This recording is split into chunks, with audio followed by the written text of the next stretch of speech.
Let's dive into holiday cookies and treats. Guess what we're pairing them with?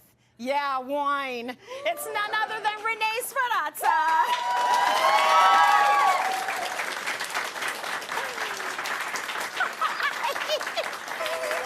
So good to see you. As well. I'm so happy about this. Well, you always bring the wine, and you're also bringing the sweets, so you know. You know, I'm trying to get in everybody's good books by really bringing them some sweets and some wine to go together. It's working. I'm happy about that. It's my life goal to make that all work.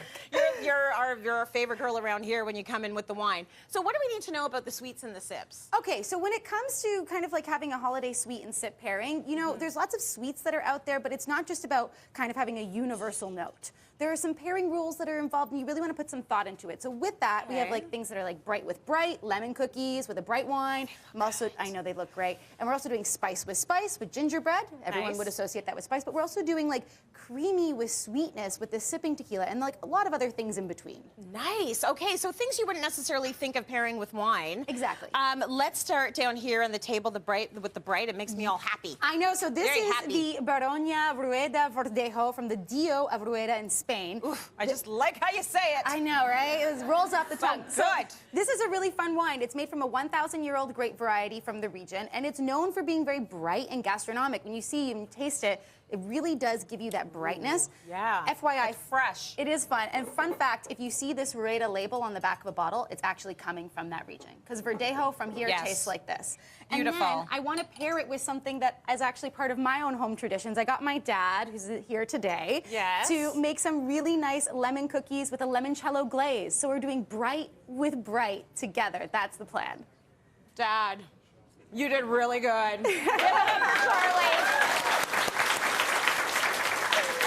When you bring Charlie. He always brings cookies, too. He's a good man. He really is. I bring the wine, he brings the cookies. So he brought like a huge Tupperware. We were all in there right before the show. Like, we love Charlie. So this is beautiful. It's vibrant. Both of them are vibrant, and they both work together. Exactly. That's that awesome. gastronomic aspect of it. Yes. And then when we get into our next pairing, I want to lean into fruit a little bit more. So I don't know about you, but this time of year, I'm eating all the jam-filled cookies. I eat them no other time but now. So I have some jam thumbprint cookies, and these are great because, you know, depending on the jam, you can get a more opulent or a more like kind of savory or more fruity flavor. So I'm pairing it with the Walking Fool Red Blend. This is from Camus Susan Winery. Give this a try. So this is a really fun winery. It's by the same people that are behind Camus, the Wagner family, and they started this winery in the Susun Valley 50 years after they started Camus. Oh, that's like bold. It is, but it's mainly Zinfandel and Petit Verdot. Then you get a whole different sense of terroir with it. Yes. So with that. And where is that? Okay, that so location? Imagine Napa Valley. So San Francisco, Napa Valley, and then we have like the Mayacamas Range just kind of comes into the San Pablo Bay. On the other side of that is the Susun Valley.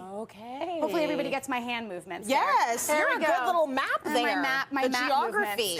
So give that a try with it, and you'll see that because we're leaning into that sweetness, Zinfandel can have a really great fruit tone to it, and we're not doing a sugar cookie thumbprint. We're doing like a heftier cookie in there. So this way they'll match really quite nicely together. It's almost like a cake. It is a cake. Oh my gosh. Cookie cake. Yes, it's a cookie cake. It is a cookie My favorite kind. They're very good together. That's beautiful. They're really yummy. Delicious. Okay, the cutest cookies ever right here. I cannot wait to get, I mean, I'm going to feel bad eating this, but look at this little puppy. It's a gingerbread doggy.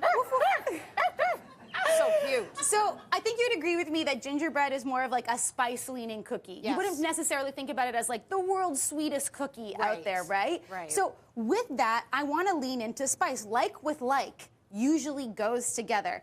So this is the Mission Hill Reserve Meritage, and it is coming from the Okanagan in BC. The Mission Hill family estate is amazing. If you haven't been out there before, I highly recommend it. And they have an amazing woman winemaker behind it, blending together 2 vineyards. It's really smooth. So we have the Black Sage Bench from Oliver and their Osoyoos vineyards, and it's a blend of Cabernet Franc, Cabernet Sauvignon, Petit Verdot, and Merlot. But give that a try with our little doggy gingerbread cookies there. Just the paw. Just the paw. Just the paw.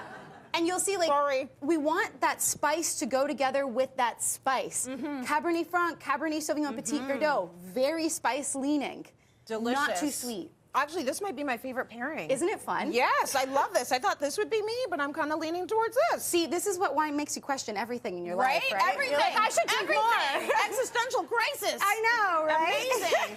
Now, I spy black cake. Yes, yes. So black cake is actually one of my favorite things to have during the holidays. I love it. You have West Indian friends. I do have very many West Indian friends. So, you know, what I'm matching these two things with, because I'm bringing in a port. This is the Taylor Fladgate limited edition historic reserve tawny port. Big mouthful there. That is a title. My husband is a big fan of the Taylor Fladgate. I was going to ask you how you feel about port, but what we're matching here is complexity and complexity. Okay. You know this cake takes a long time to make. Yes. It really does. It is dripping with rum, probably. It is many, many rounds of rum. It is. So and there's a lot in there. It's dense. It is. So I'm going to get you to actually take a bite of this first. Okay. Because you rum and wine some time to chew a little bit with this. So this is actually a really fun bottle. It's called the Mallet, and it's from a 1730 mold from Taylor Fladgate. And what they're doing with this port is they're blending together reserve port-aged wines from their Oporto vineyard, from their Oporto warehouse, and they're bringing it in and doing it as a tawny style. That is delicious. Isn't it yummy? Give this a try with it. So port is really fun because tawny port, like red port, is made from red grapes, but it's that oxidative aging from those select barrels that gives it that tawny flavor. And with it, it's so smooth and rich and very luxe. Very luxe. It's incredibly luxe. And listen, my family is not a whiskey or bourbon or you know, after dinner drink. We're a port family. This combination is phenomenal. Happy to change your household for the better. Yeah, thank you. You're welcome. It's my debt to society. Fixing households all across the country. It's the depth and the depth. It's depth and depth. Complexity meets complexity. Yes, it's very good. And okay, moving right along, you brought something a bit different. This is one of my favorite things to have this time of year. I love a sipping tequila. Yes. I'm a tequila girly, but I love a sipping tequila. A really good tequila. And you'll notice, so this is the Don Adriano 1950s Añejo. This is a ultra premium tequila. Ooh. Now, when you're smelling this, don't just put your nose right in. Start it at your chin. Okay. And breathe in from there. You'll smell a lot more, and then go to your nose. It's because the alcohol is quite high, but añejos are aged in oak, which is why we have this great coloring on here. Take a tiny sip of that one. So this actually has a Canadian connection. Adriano is a Toronto man that's gone back to Jalisco over time, and he's been able to make some really great connections there to create a beautiful tequila that showcases his journey, and it's really beautiful. And I've had it with some cashew halwa or even some cashew barfi. This is a really nice Indian dessert that I think plays on that sweetness with it. The warmth in my belly right now. The warmth in the belly, I know. It's really good. You're like, yes, I understand. It is so good. What a great, it's almost like the depth and then the lightness of the dessert together. Exactly, so this is contrasting. Yeah, it's contrasting. Very good, Renee. You're like a scholar. Well, you are a scholar. You're a wine scholar. A scholar of wine. Give it up for Renee. That was fantastic. Okay, if you are hosting a holiday party, I've got something to go with your cookies and your wine. Dinner is covered thanks to fresh produce and chef-prepared meal ideas from Farm Boy at their 47 locations. You are all taking home a $100 Farm Boy gift card. Oh my gosh! Nothing better than food. For everyone watching at home, go to cityline.tv to enter to win every giveaway on today's show. Hint, hint, there are lots. More Cityline and Holiday Haul after the break.